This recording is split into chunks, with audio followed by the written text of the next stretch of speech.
Pan India పుణ్యమా అని మనవాళ్లు budget లెక్కలు వేసుకోవడం మానేశారు.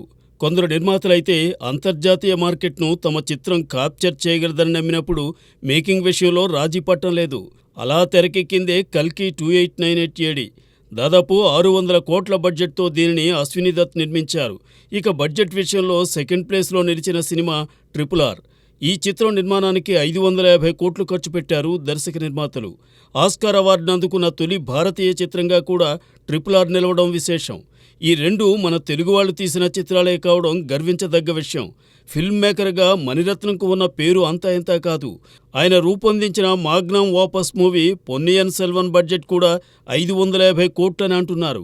అయితే ఇది 2 భాగాలు కలిపి అన్నది గమనించాల్సిన అంశం. ప్రభాస్ హీరోగా బాలీవుడ్ డైరెక్టర్ ఓం రౌత్ దర్శకత్వంలో రూపుదిద్దుకున్న పాన్ ఇండియా మూవీ ఆదిపురుష్కు 500 కోట్లు ఖర్చు పెట్టారు.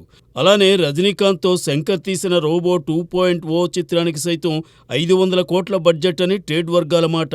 ఇక రణబీర్ కపూర్, అలియా భట్, అమితాబ్, నాగార్జున తదితరులు కీలక పాత్రలు పోషించిన బ్రహ్మాస్త్ర 1కు 375 నుండి 400 కోట్ల వరకు ఖర్చయిందట.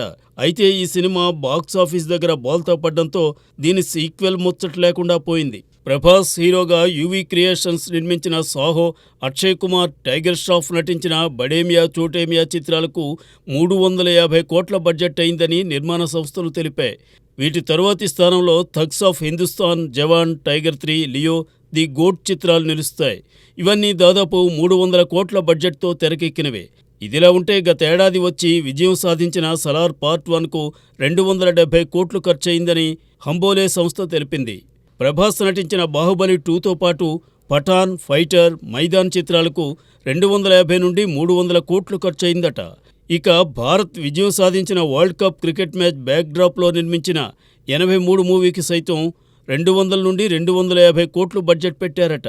ఆ రకంగా 200 కోట్లకు పైగా ఖర్చుతో తెరకెక్కిన భారతీయ చిత్రాలు విజయాల పరంగా కాకపోయినా చక్కని గుర్తింపునే పొందాయి.